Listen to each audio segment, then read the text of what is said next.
Chaps, and welcome back to another fantastic episode where this is solely for the tank lovers.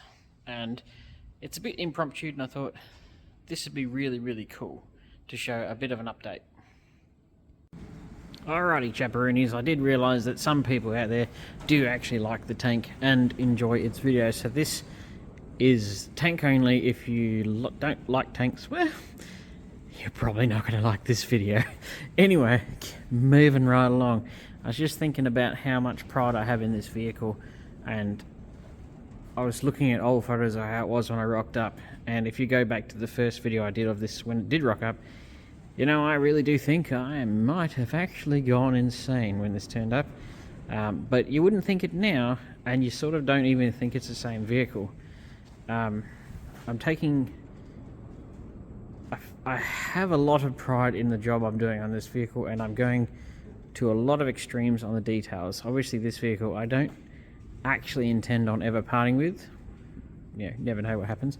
But I want this vehicle. I know the turret is a replica, because I mean I don't have 30 grand to pull out of my tuchus if, and I put a big if, a turret ever actually came up for sale.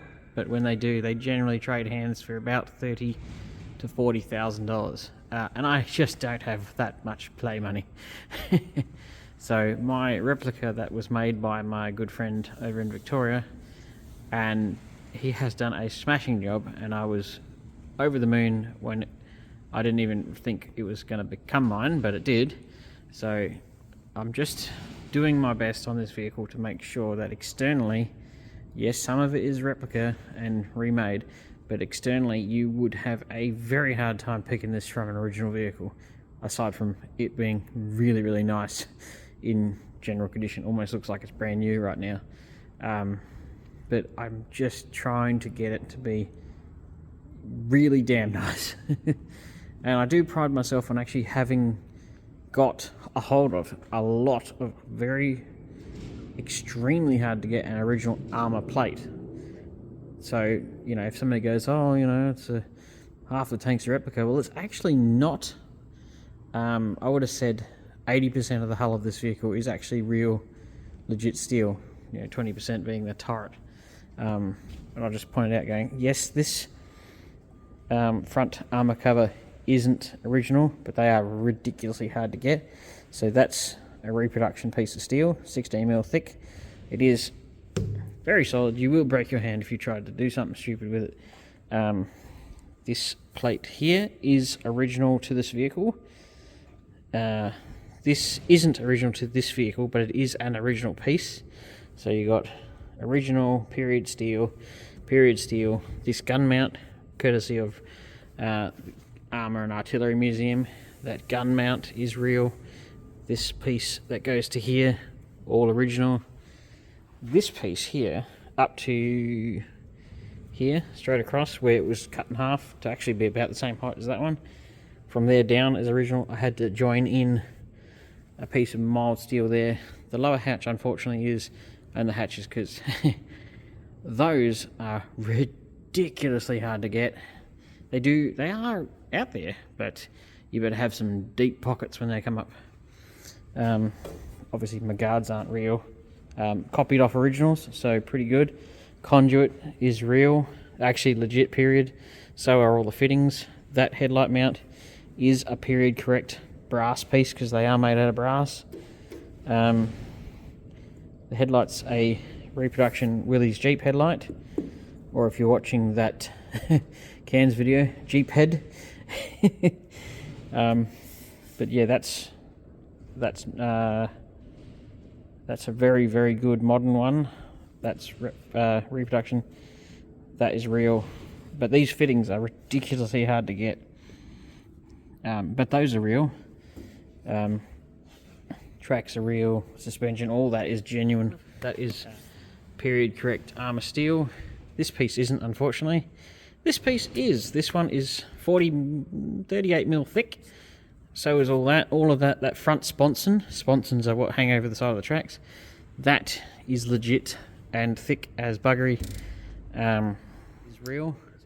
My roof plates are not, unfortunately, but the one I had, which was original, was actually warped, and I'm like, that's just never going to play the game. And I only had half, so I was like, let's just put 2 fresh ones in there. Modern. Bottom of the sponson's real. This side isn't, unfortunately.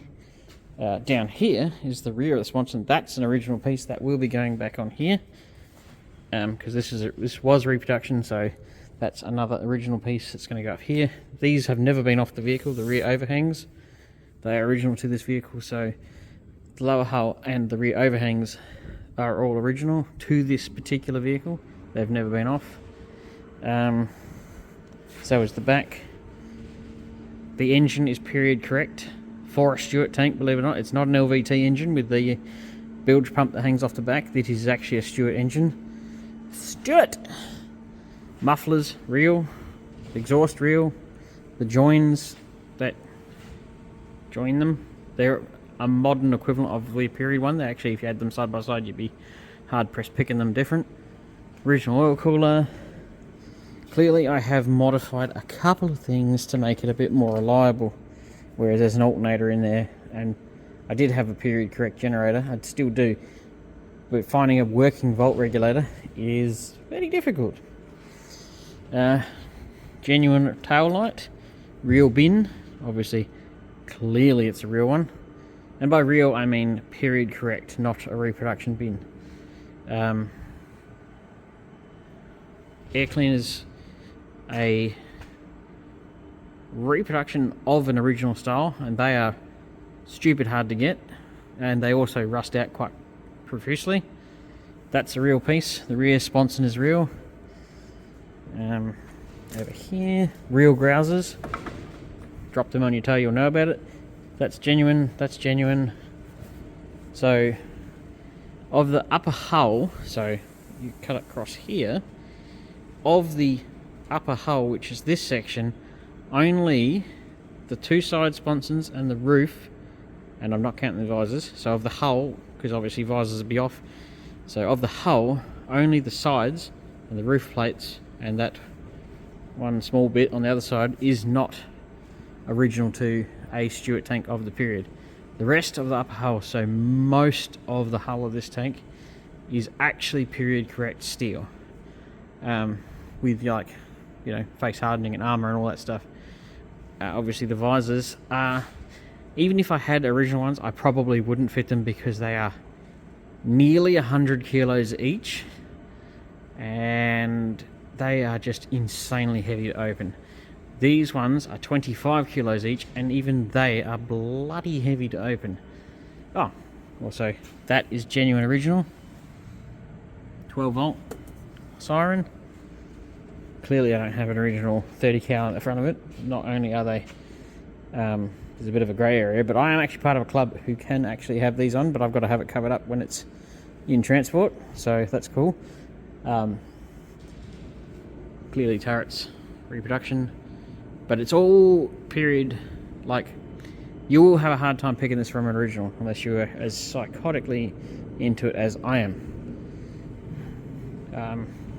And my tyres are coming along rather well. Like, finding tyres is actually really difficult. Unless you're in America, then they're really quite easy.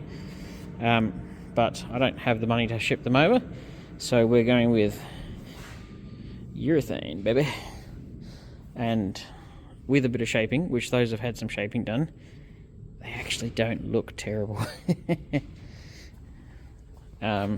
I do suspect this particular vehicle may have withstood a small bushfire when it was sitting in Oberon, New South Wales, in a paddock. I do have a photo of it in there, of the other side, and the track has literally no rubber on it, and it's drooped in between everywhere. And I reckon this road wheel and 3 on the other side were burnt off almost completely. So these 3 are actually the best of the vehicle, with those 2 looking fantastic. So looking quite lovely. I don't have the energy to open those hatches right now, but inside I've got a tunnel that's made off an original. The seat is original, driver's seat, and the backs are period correct. The tillers have new old stock grips on them. Unlike what a lot of people do, if I point up here, I am actually running this tank off its original, not its original, but a period Stuart fuel tank, one of the 100-litre fuel tanks that stand up in the side there. The other one's actually in there, but I didn't bother because with fuel prices at the moment, I will never be able to put 200 litres of fuel in this thing, and I will never go the distance required to burn through that, although it is very capable of chewing through 10 litres. When this is idling, it will make 15 litres of fuel disappear in about 5 minutes. So if you see it running, enjoy it, because I won't be running it forever because it is horrendously bad on fuel. But, you know, for an engine that's got 250 horsepower and I think it's just shy of 600 foot-pounds of torque, that's a pretty oomph motor, and it sounds mental when it's running. Oh, and down here. Get out of the way. Get shoe. And shovel mount. On a lot of Stuarts, that shovel would actually be up the top here on the rear overhang, but the Australians, in their infinite wisdom, who love to modify the shit out of everything, actually moved it down and put an external fuel tank across the back of them. This one would have had it because it's down there, but obviously I haven't got the brackets, I haven't got the tank. So if I ever find one, I will fit it, but, you know, yet another part that's really hard to find. And also, the rearmost armour piece, which is on the ground over there, is also period correct, and I'll be picking up the sloping one, which is also an original piece. So 99% of all of the back of this tank will actually be real armour plate. So I know a lot of people have watched this tank, and there's actually there's a website, I think it's a Sherdock page, I don't know, it's called Surviving Panzers, and there's a guy who goes around and documents just about every tank that is still in existence, and there's one on M3 Stuarts, and this one's in there. But it does bug me slightly because it's described as having most of the upper hull as reproduction, where it's clearly not, but it does bug me slightly that is mentioned, because I've gone to a lot of effort to make sure that most of the upper hull of this thing is actually genuine original, or at least period correct steel from other Stuart tanks. And I do have a bit of an idea where some original sides are, and if I ever come across them, I will actually replace any bits of reproduction that I put on. If I find an original piece, I will get it and fit it. I would like to eventually have the whole hull of this thing made from real steel.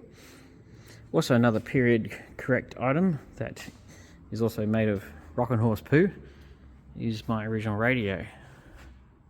I wouldn't have the slightest clue how to make that work, but yeah, made in Australia. Department of Defence, if you ever see that sign on anything. So that's spare valves, they're actually in there too. If I open the lid of this little guy, new old stock, I wouldn't know how to make them work in a fit, but they're in there. Oh, fantastic noise. Spares, some of the switch gear, headset, microphone, where you sort of, hello ladies.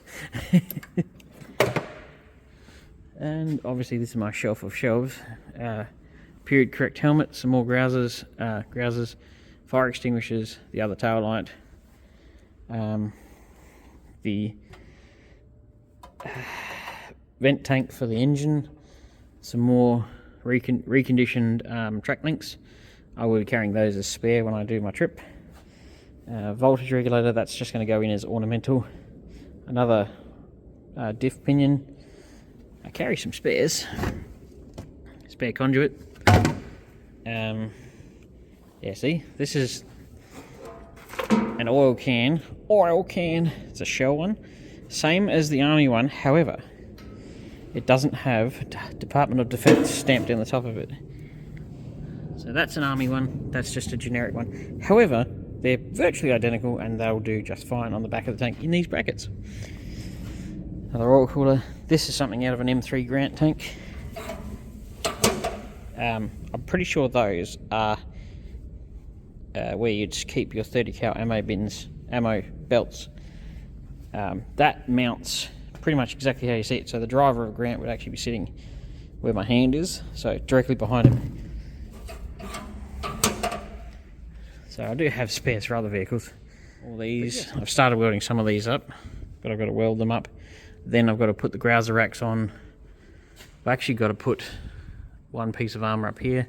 Still get rid of these and turn them into rivets. Obviously, clearly change that out. I need to make the bottom piece of that, which is actually an antenna bracket, which mounts up. Those are actually for the snorkels, the air intakes. The air comes out of the tank into the air filter, up, across and down into the tubes, and that's a bracket that holds them into the side of the engine bay. See? Clearly I haven't made them yet, but they're there. So the air comes in from inside the cab, goes through the filter, in a vortex. I think they might actually be called vortox. They're spelt weird, and they go in, down, straight down, and the air intake is actually underneath the engine. So, useless trivia you may never need. But I like having original gear, so that's a new old stock tail light that's been kicking around a while. So yeah, that's basically it. This is a solely tank video. If you've made it this far, then you're very much into tanks like me. Like me. And you see the brackets up the top, which actually to me look like someone giving the double finger. That's an Australian modification, that one is. I never saw that on, not the double brackets like that. I've never seen that on any other early turreted Stuart. It seemed to be only Australian. The Americans have just let the hatch flip all the way forward. Another thing that the Australians did, we put a periscope in the top of that hatch.